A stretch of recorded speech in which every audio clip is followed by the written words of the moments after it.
Subscribe करा आणि follow करा भटकंती विथ नितेशला. से जय हो. नमस्कार मंडळी, मी नितेश तुमच्या सगळ्यांचं स्वागत करतो माझ्या यूट्यूब चॅनलवरती. त्याचं नाव आहे भटकंती विथ नितेश. आज आपण आलो आहे कर्नाळा वाईल्ड लाईफ सँच्युरी, जी की ॲक्च्युली आहे कर्नाळा बर्ड सँच्युरी. महाराष्ट्रातील सर्वात प्रथम अशी ही बर्ड सँच्युरी, ज्यामध्ये आहे कर्नाळा फोर्ट, जो की छत्रपती शिवाजी महाराजांनी 1680च्या दरम्यान जिंकलेला होता. आणि हा किल्ला पुढे इंग्रजांच्या काळात आला. नंतर यावरती वासुदेव बळवंत फडके यांचे वडील येथे किल्लेदार होते. तर आपण पुढच्या ह्या व्हिडिओमध्ये काय काय होतं आहे आणि कसं कसं आपण किल्ला सर करतो आहे वरती हे बघूया. तोपर्यंत लाईक करा आणि हा व्हिडिओ जास्तीत जास्त लोकांपर्यंत शेअर करा.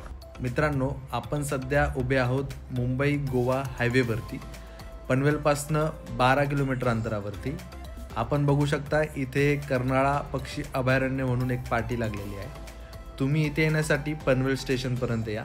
तिथून 300 रुपयापर्यंत इथे एक ऑटो येते सेपरेट, नाहीतर तुम्ही ओला उबेरने सुद्धा येऊ शकता, पण गेटच्या बाहेरच तुम्हाला ते सोडतील.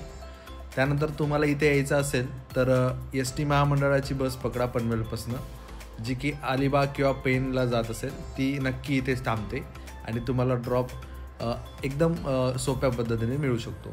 मित्रांनो, या ठिकाणी आम्ही गाडी ब्रिजच्या खाली लावलेली आहे. इथे 4 व्हीलर पार्किंग, तुमची 2 व्हीलर पार्किंग, ज्यानंतर तुम्ही ट्रिपनं आले असाल तर बस पार्किंगसुद्धा अवेलेबल आहे. दोन्ही साईडला रोडच्या अवेलेबल आहे.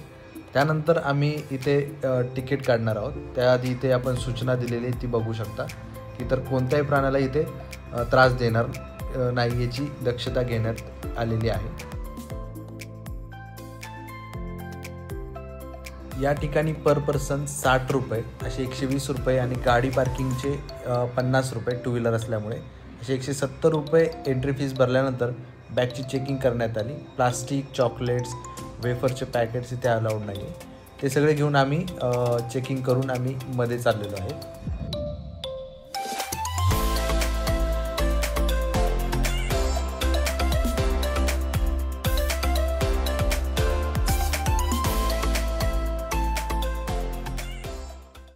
पुढे तुम्ही आलात की इथे तुम्हाला कर्नाळा पक्षी अभयारण्याचा नकाशा भेटतो आणि तुम्हाला किल्ल्यावर कसं जायचं आहे, कुठे काय नदी आहे, कुठे कोणता प्राणी, सगळं दिलेलं आहे यांनी.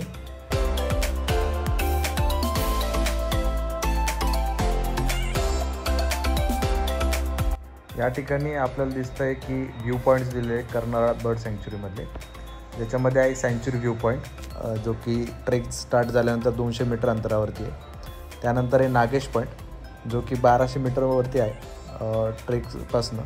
त्यानंतर माथेरान पॉईंट आहे, जिथून आपल्याला माथेरानचा भाग दिसतो.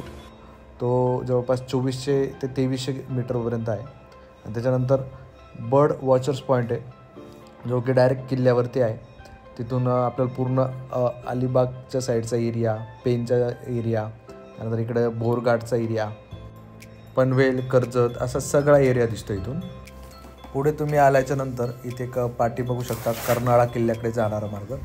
इथे हॉटेल्स आणि पाण्याची व्यवस्था केलेली आहे.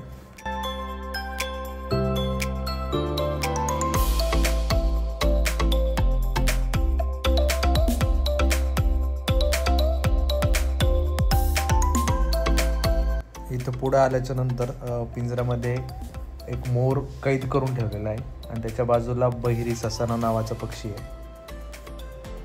मित्रांनो, हे पक्षी अभयारण्य रायगड जिल्ह्यातील पनवेल तालुक्यामध्ये 13 स्क्वेअर किलोमीटर अंतरामध्ये पसरलेलं आहे, जे की मुंबई गोवा महामार्गाच्या शेजारी वसलेलं आहे. याच्यामध्ये 150 प्रकारचे किंवा त्यापेक्षा अधिक प्रकारचे पक्षी येथे आढळतात, जे की आशिया, युरोप खंडातून सुद्धा येथे स्थलांतरित करून काही कालावधीसाठी राहायला येतात.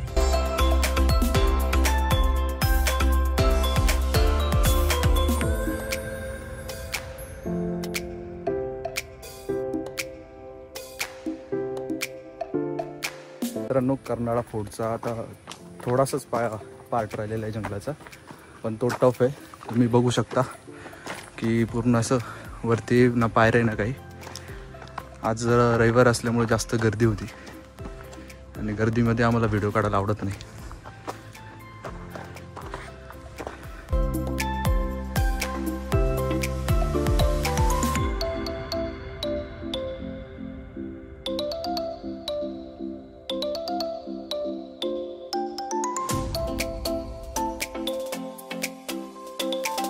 मित्रांनो 1.5 तासापासून आम्ही ट्रेक करतोय आणि माझ्यासोबत पहिल्यांदा ट्रेकला आलेल्या आमच्या मिसेस सोनू. कसं वाटतंय? पुढच्या वेळेस येणार का? मागं लागणार का? मला येऊ दे करून अडवणार का? हो की नाही? अरे हो म्हण. बघा मित्रांनो, हिची काय अवस्था झालेली आहे. मला वाटतंय मी पुढच्या वेळेसपासून एकटाच ट्रेक करणार आहे.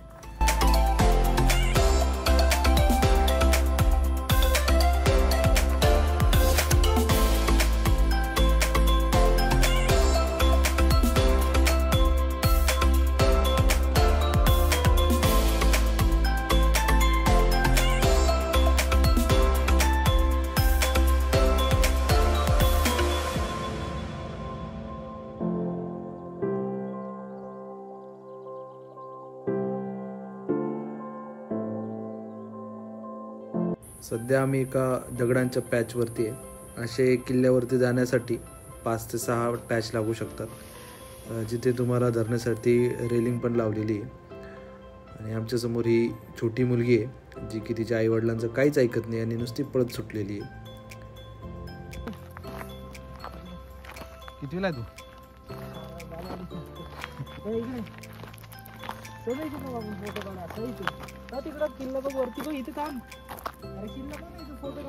ही एक सोनू आणि ही आमची सोनू.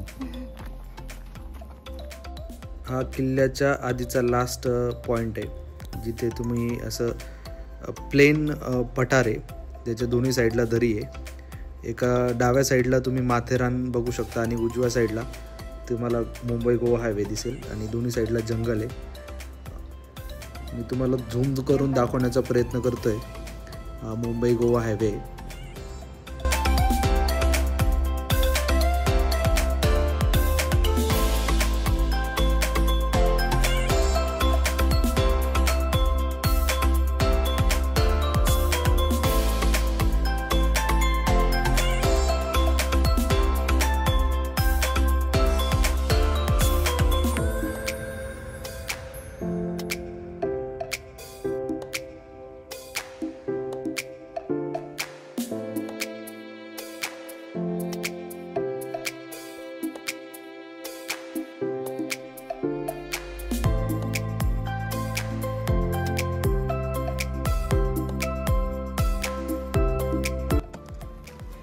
हे खास त्यांच्यासाठी जे मला नेहमी म्हणतात आम्हाला घेऊन फिरायला जात नाही. हे असं असतं,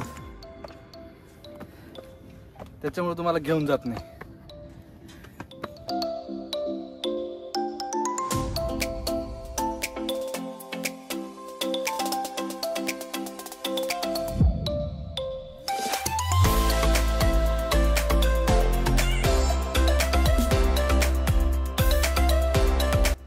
आम्ही सध्या आलेलो आहे किल्ल्याच्या प्रवेशद्वारावरती. त्याच्या मागे आहे एक मोठा सुळका, तोच आपला मेन किल्ला आहे. तुम्ही इथे उभे राहिल्याच्या नंतर तुम्हाला उजव्या साईडला दिसतोय ते माथेरानची पर्वतरांग आहे. तिकडून बोरघाट वगैरे येतो, मुंबई पुणे हायवे. आणि किल्ल्याच्या डाव्या साईडला आहे गोवा मुंबई हायवे. आणि तुम्ही किल्ल्याच्या आतमध्ये प्रवेश केल्यानंतर तुम्हाला तटबंदी दिसते, जी की ढासळलेली आहे.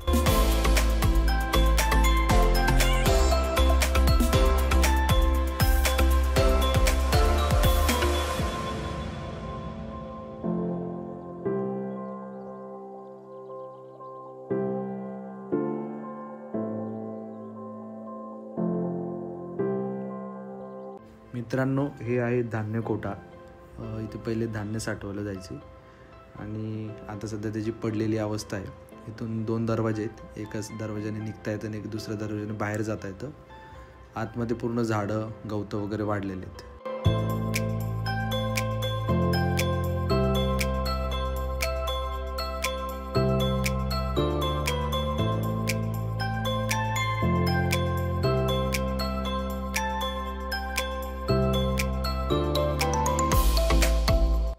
आम्ही चाललोय आता पाण्याची टाकं पाहायला.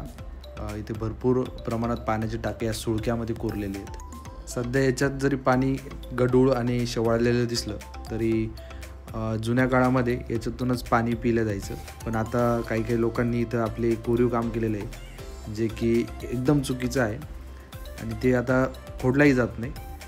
पण सध्याची जी परिस्थिती आहे पाण्याच्या टाकीची, त्याच्याभोवती जाळं टाकलेलं आहे, कारण याच्यामध्ये कोणी घाण करू नये म्हणून. तरी लोक करताच आहे.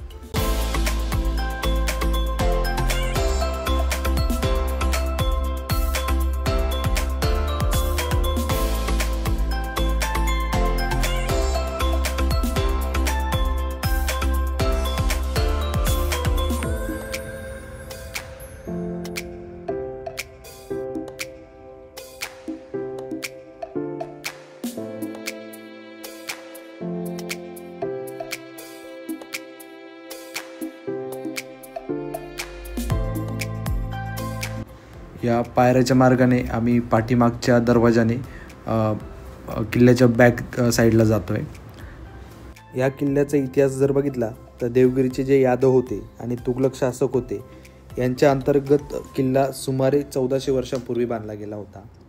नंतर गुजरातचा जो सल्तनतच्या आधिपत्याखाली हा आला, परंतु 1540मध्ये अहमदनगरच्या निजामशहाने त्याचा ताबा घेतला. नंतरच्या काळात गुजरातच्या सुलतानांनी ते जिंकण्यासाठी वसई येथील पोर्तुगीजांची मदत घेतली आणि 500 सैनिकांना घेऊन त्यांनी कर्नाळा जिंकण्याचा आदेश घेतला आणि किल्ला जिंकला. त्यानंतर किल्ल्यावरती गुजरात सल्तनतचा प्रभारी राहिला.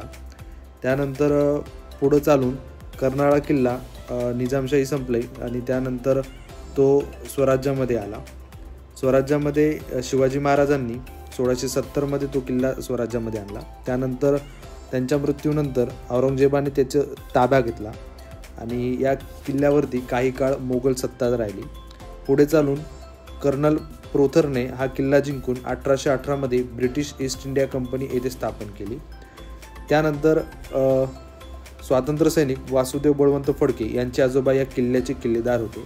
पूर्वी बोरघाटद्वारे होणाऱ्या वाहतुकीवर लक्ष ठेवण्यासाठी या किल्ल्याचा विशेष वापर होत होता. आपण जे समोर बघू शकता तो आहे किल्ल्याचा मेन सुळका. याच्याच वरती टॉपला राहून टेहाळणी केली जायची आणि पूर्ण तटबंदी किल्ल्याच्या बॅक साईडला आहे, जिथून तोफ वगैरे मारा केला जायचा.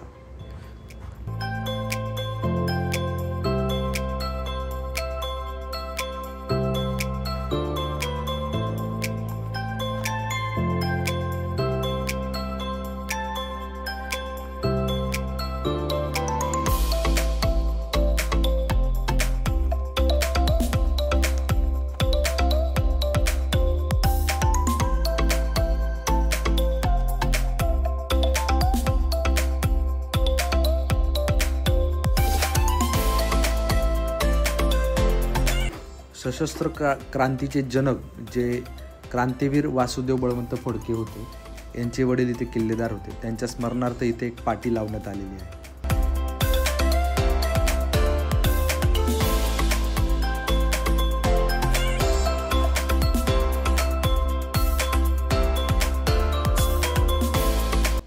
तुम्ही समोर बघू शकता इथे एक दरवाजा आहे, तो किल्ल्याच्या बॅक साईडला बांधलेला आहे.